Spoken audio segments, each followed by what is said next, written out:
يا باشمهندس احمد، عامل ايه؟ الحمد لله بخير والله. انت عامل ايه؟ نعم والله الحمد لله. كنت عايز اسالك سؤال. اتفضل. ابدا برمجه ازاي؟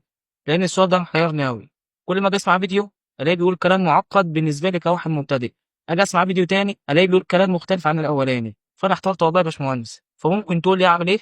السؤال ده حلو وبيتكرر كتير جدا. بص يا سيدي، اول حاجه اتعلم اساسيات البرمجه كويس. اتعلم يعني ايه فاريبل، اتعلم يعني ايه فانكشن، اتعلم يعني ايه لوب.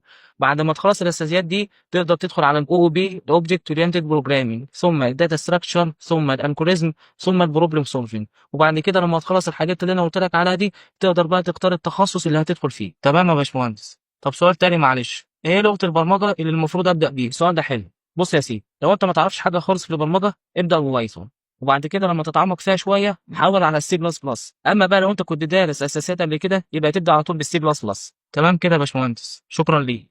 العفو على ايه؟